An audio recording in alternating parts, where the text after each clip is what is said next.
Olá pessoal, estou aqui com o Chris Kitts. Hi, I'm Chris, as known as Psychoff. O Hélio e o Leandro Esteves. Nós temos umas coisas muito legais para falar com vocês, que é sobre o sol, a radiação e tudo mais. Porque, né, tudo começou, a gente estava aqui conversando pelo Skype depois de um Pava Quiz, quando o Chris estava falando que ele, como começou o trabalho dele com as músicas, do espaço, né, que ele faz as músicas com os sons do espaço. E eu achei muito interessante, e ele contou para nós como começou esse trabalho. Conta aí para nós, Chris. Então, gente, beleza? Meu nome é Chris Kitts, como o Pava já falou, e eu vou contar um pouquinho sobre a história do meu projeto que chama Psychoff. É um projeto de música eletrônica, mas ele é todo baseado em músicas que vêm do espaço. Músicas que vêm do espaço porque, no sentido assim, eu sempre gostei dessas coisas, mas aconteceu uma coisa um pouco surpreendente comigo, e isso me levou a fazer o Psychoff. Que em 2003 eu trabalho no estúdio, eu mexo com música eletrônica, vou até mostrar aqui para vocês que o Pablo pediu. Inclusive está no estúdio agora? Estou no estúdio até agora, mas é um prazer porque eu amo o que eu faço. Coisa boa. Muito legal.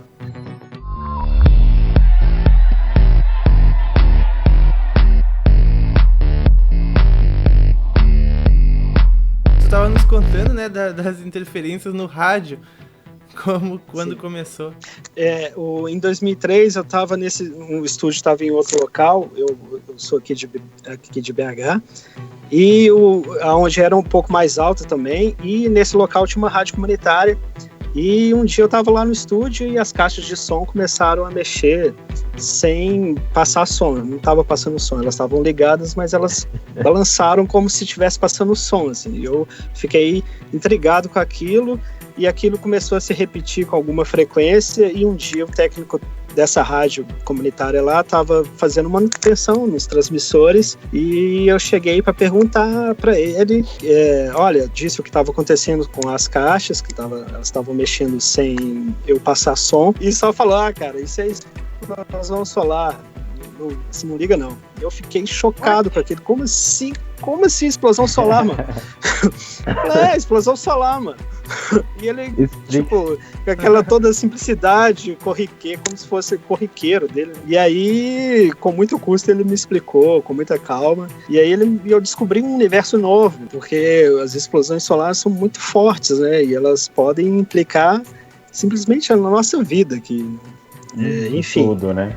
Em tudo, né? Então eu descobri, tipo, antes da gente sair de casa, a gente olha se vai chover, se vai chover, se vai fazer frio, e eles olham se vai ter tempestade solar, porque o dia que tem muita explosão solar, a derivação da explosão é a tempestade, é impossível deles trabalharem, eles perdem a referência deles por causa do chiado, porque interfere muito nas ondas de rádio. Então é um chiado muito forte. Então, eles, quando tem tempestade solar, eles nem saem de casa, porque é besteira fazer a manutenção. E ele me indicou também alguns rádios amadores que passam por isso também, porque quando tem explosão solar, os rádios amadores, para quem não sabe, é aqueles que falam no rádio, é a internet antiga, né? Igual aquele rádio do filme O Contato, que a menininha tem, que ela conversa. O Stranger Things também fez uma coisa dessa no Netflix também. Um mundo muito legal do rádio amador, que são ondas AM, né? São ondas curtas, que a onda é meio gelatinosa, assim. A diferença entre o FM e o AM é a diferença de comprimento de onda, né? O FM ele bate lá na estratosfera, volta, e ele é bem assim. A onda AM, ela é tipo uma geleia, assim, ela vai passando, por isso que ela tem um longo alcance. Então, daqui você consegue falar com o Japão, você consegue falar pelo globo inteiro. Mas, quando tem explosão solar, é impossível de se comunicar, até com seu vizinho, se você Cris, essas explosões solares, elas demoram muito para terminar? Ou, tipo assim, qual que é mais ou menos a duração? É frequente, é bem frequente.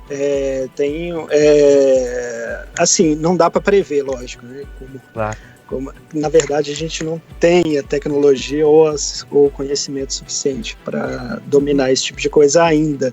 Mas elas são bem frequentes. Mas tem um dado interessante que tem um índice que chama máximo solar e mínimo solar, que eu também descobri através dessa pesquisa, que são períodos, são ciclos que tem mais explosões e menos explosões, e consecutivamente são épocas mais quentes e mais frias. Só que a gente monitora o Sol há pouco tempo, né? Tipo, a nossa civilização tem poucos dados do Sol por causa da nossa tecnologia, né?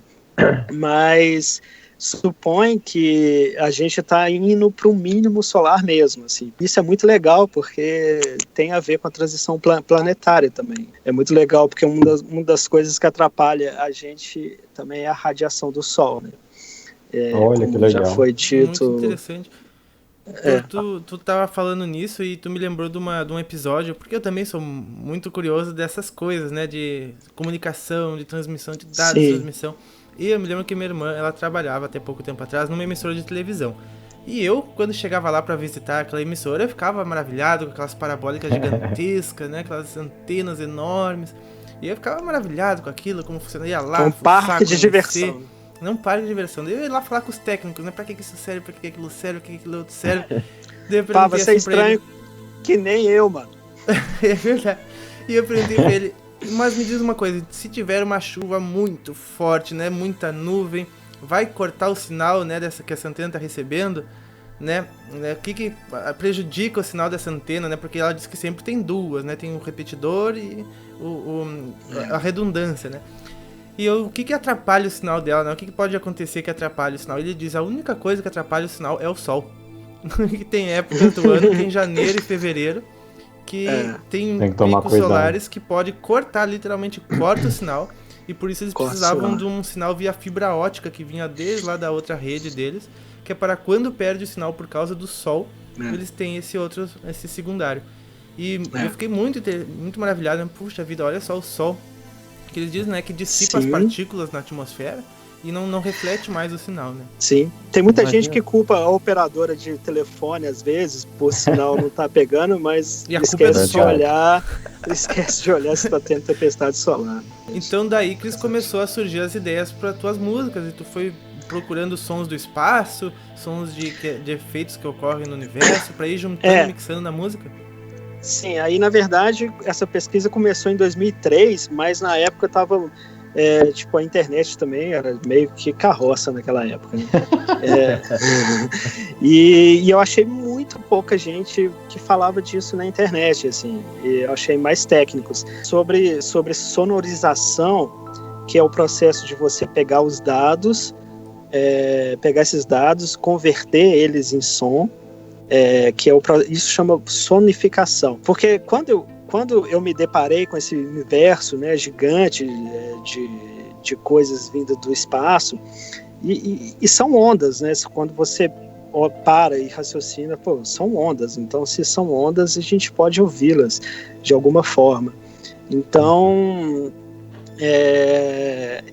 eu fiquei com essa ideia fixa na cabeça e fui pesquisar, né? E achei um cara, na época ele era um mero estudante na Universidade de Michigan, em 2003, chama Robert Alexander, e eu comecei a segui-lo, e ele tinha um blog, só que hoje ele é simplesmente diretor da NASA, de pesquisa solar. Nossa! Vocês podem até pesquisar, vocês podem até pesquisar por ele aí na internet, tem várias matérias dele, chama Robert Alexander. E ele foi um dos primeiros a descobrir esse processo. Tem uma pesquisa também que, através do som, você consegue identificar muito mais coisa que através da luz. Só vou dar um exemplo rápido, para eu não delongar muito, que hoje,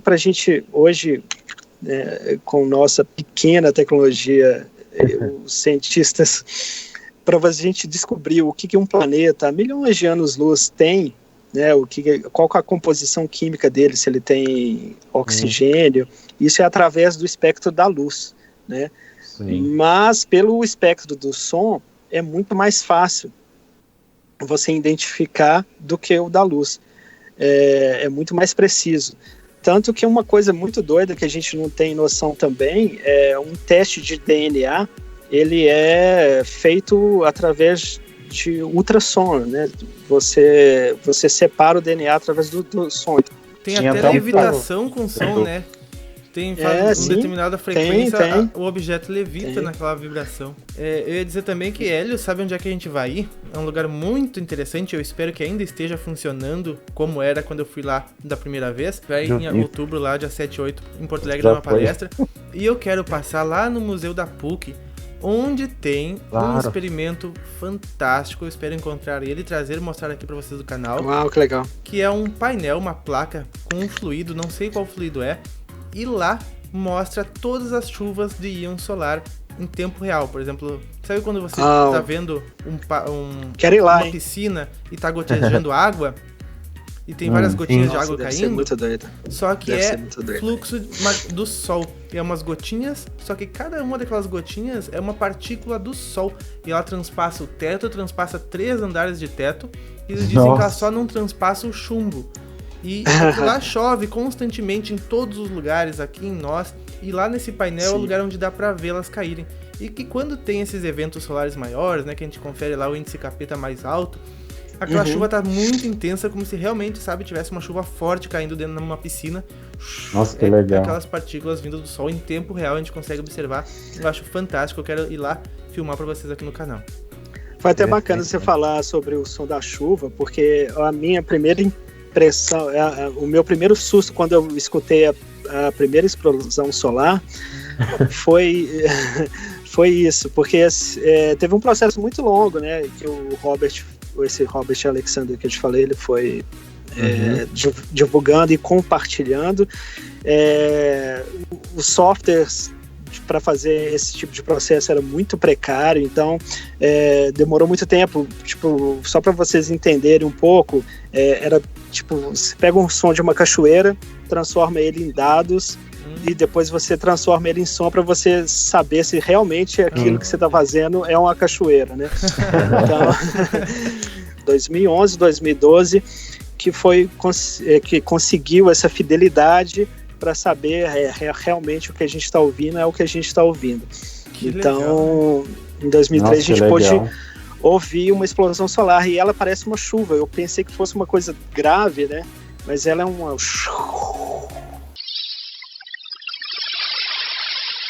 É muito legal de ouvir. Eu vou dar alguns links pro Pava deixar aí. É uma coisa contínua. Vou deixar na descrição os links. Ou é repetitivo? Não, é uma coisa, ela passa, né? É como se fosse uma chuva mesmo. Mesmo, né?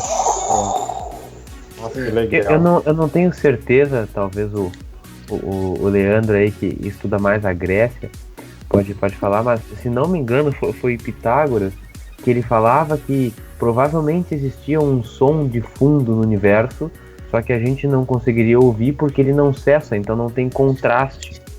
Sim, mas que ele tá lá, né? E atualmente a ciência também entrou nessa questão, né? Mas foi o que a gente falou, isso que o Hélio falou aí foi legal, porque foi o que a gente falou, porque na verdade tudo é som. Então a gente não vai conseguir ouvir porque a gente nós somos dentro do som, né? Nós estamos dentro. Existe, né? O contraste vai ser difícil. Na verdade, sim, você pode até ouvir. É só você voltar para dentro, como o Buda falava. Claro. Eu agradeço muito a presença de todos vocês. Eu vou deixar aqui na descrição do vídeo os links para conhecer as músicas do espaço mixadas pelo Chris. Mas algumas palavras nenhuma, então muito obrigado. Um grande abraço a todos. Agradecemos por assistir. Colabore nos comentários para crescer o assunto, né? E quem sabe a gente faz um próximo vídeo complementando ainda mais essa questão que é tão legal de se falar. Agradeço muito a presença de vocês, deixem o like e a gente se vê nos próximos. Um grande abraço e até mais!